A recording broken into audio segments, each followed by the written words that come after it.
भारत के इतिहास में जब भी किसी महान व्यक्तित्व का नाम लिया जाता है जिसने साधारण परिस्थितियों से उठकर असाधारण ऊंचाइयों को छुआ, तो उनमें से एक नाम है डॉक्टर एपीजे अब्दुल कलाम। उन्हें भारत के मिसाइल मैन और जनता के राष्ट्रपति कहा जाता है।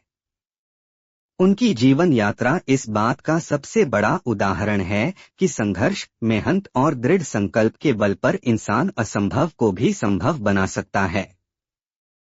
डॉक्टर कलाम का जन्म 15 अक्टूबर 1931 को तमिलनाडु के रामेश्वरम में एक साधारण मुस्लिम परिवार में हुआ। उनके पिता जैनुलाब्दीन नाव चलाकर जीवनयापन करते थे और मां आशियम्मा घर संभालती थीं। परिवार आर्थिक रूप से इतना कमजोर था कि कभी कभी घर का खर्च चलाना भी कठिन हो जाता था। छोटी उम्र से ही अब्दुल कलाम ने गरीबी की मार झेली। पढ़ाई जारी रखने के लिए उन्होंने अखबार बांटने का काम शुरू किया। सुबह सुबह वे अखबार बांटते और फिर स्कूल जाते। लेकिन इन कठिन परिस्थितियों के बावजूद उनके अंदर सीखने की ललक और सपनों को पूरा करने का जुनून हमेशा बना रहा। बचपन से ही उन्हें पढ़ाई, विशेषकर गणित और विज्ञान में गहरी रुचि थी। वे अक्सर अपने शिक्षकों से प्रश्न पूछते और नई चीजें जानने के लिए उत्सुक रहते। एक शिक्षक ने उनसे कहा था, यदि तुम आकाश को छूना चाहते हो तो पहले उड़ान भरना सीखो। यही शब्द उनके जीवन की दिशा बन गए। स्कूली शिक्षा के बाद उन्होंने सेंट जोसेफ कॉलेज, तिरुचिरापल्ली से भौतिक विज्ञान की पढ़ाई की और फिर मद्रास इंस्टीट्यूट ऑफ टेक्नोलॉजी, मिट से एरोनॉटिकल इंजीनियरिंग में डिग्री हासिल की। मिट में पढ़ाई करना आसान नहीं था। फीस भरने के लिए उनके परिवार के पास पैसे नहीं थे। उस समय उनकी बहन ने अपने गहने बेचकर उनकी पढ़ाई पूरी कराई। इस बलिदान ने कलाम को और अधिक संघर्ष करने और कुछ बड़ा करने की प्रेरणा दी। पढ़ाई पूरी करने के बाद डॉक्टर कलाम ने रक्षा अनुसंधान और विकास संगठन DRDO में वैज्ञानिक के रूप में काम करना शुरू किया। बाद में वे भारतीय अंतरिक्ष अनुसंधान संगठन ISRO से जुड़े। इसरो में काम करते हुए उन्होंने भारत का पहला स्वदेशी उपग्रह प्रक्षेपण यान SLV-3 बनाने में महत्वपूर्ण भूमिका निभाई। यह वह दौर था जब भारत तकनीकी रूप से काफी पीछे था और संसाधन भी सीमित थे। कई बार प्रयोग असफल हुए, लेकिन कलाम ने हार नहीं मानी। वे अपनी टीम को हमेशा प्रेरित करते और कहते, असफलता हमें हार मानने के लिए नहीं बल्कि सीखने के लिए मिलती है। आखिरकार 1980 में भारत ने सफलतापूर्वक उपग्रह रोहिणी को अंतरिक्ष में स्थापित किया। यह क्षण भारत के लिए गौरवपूर्ण था और इसमें डॉक्टर कलाम का योगदान अविस्मरणीय था।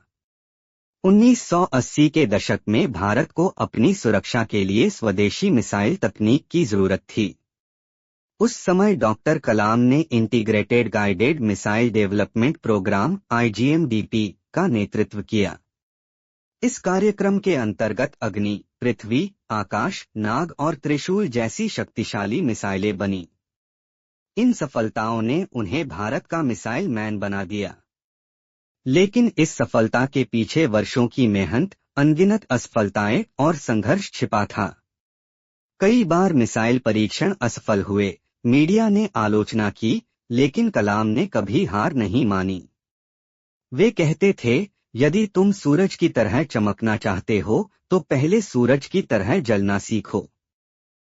1998 में पोखरण परमाणु परीक्षण में उनकी अहम भूमिका रही। इसने भारत को परमाणु शक्ति संपन्न देशों की सूची में ला खड़ा किया। इसके बाद उनकी लोकप्रियता और भी बढ़ गई। 2002 में वे भारत के 11वें राष्ट्रपति चुने गए। दिलचस्प बात यह है कि वे राजनीति से कभी जुड़े नहीं थे, फिर भी अपनी ईमानदारी, सादगी और देशभक्ति के कारण सभी दलों ने उन्हें समर्थन दिया। वे राष्ट्रपति बने, लेकिन हमेशा अपने आप को जनता का राष्ट्रपति कहते रहे। राष्ट्रपति बनने के बाद भी डॉक्टर कलाम बेहद साधारण जीवन जीते थे। उन्हें दिखावे से नफरत थी। राष्ट्रपति भवन में भी वे अपने छोटे से कमरे में रहते, बच्चों से मिलते और विद्यार्थियों से बातचीत करते। वे हमेशा कहते थे कि देश का भविष्य उसके युवाओं पर निर्भर है। इसलिए उन्होंने अपने जीवन का बड़ा हिस्सा युवाओं को सपने देखने और उन्हें पूरा करने के लिए प्रेरित करने में लगा दिया। 27 जुलाई 2015 को जब वे शिलांग के IIM में छात्रों को संबोधित कर रहे थे, तभी मंच पर ही उन्हें दिल का दौरा पड़ा और वे इस दुनिया से विदा हो गए। यह भी अपने आप में अद्भुत था कि उन्होंने अंतिम सांस तक शिक्षा और प्रेरणा देने का काम किया। सीख डॉक्टर APJ अब्दुल कलाम का जीवन हमें यह सिखाता है कि गरीबी कभी बाधा नहीं होती, यदि आपके पास सपने देखने और उन्हें पूरा करने का साहस है। असफलता केवल सफलता की पहली सीढ़ी होती है। मेहनत, संघर्ष और लगन से कोई भी व्यक्ति ऊंचाइयों को छू सकता है। सच्चा नेता वही है जो अपने पद का उपयोग जनता की सेवा और प्रेरणा के लिए करे। निष्कर्ष, डॉक्टर कलाम एक साधारण परिवार से उठे और देश के सर्वोच्च पद तक पहुंचे। उनका जीवन इस बात का प्रमाण है कि संघर्ष चाहे जितना भी कठिन क्यों न हो, अगर मन में दृढ़ निश्चय और दिल में देशभक्ति हो तो इंसान असंभव को भी संभव कर सकता है। वह केवल एक राष्ट्रपति नहीं थे, बल्कि करोड़ों भारतीयों के लिए प्रेरणा और उम्मीद की किरण थे। उनका जीवन हर युवा को यह संदेश देता है, सपने वो नहीं जो आप सोते समय देखते हैं, सपने वो हैं जो आपको सोने नहीं देते।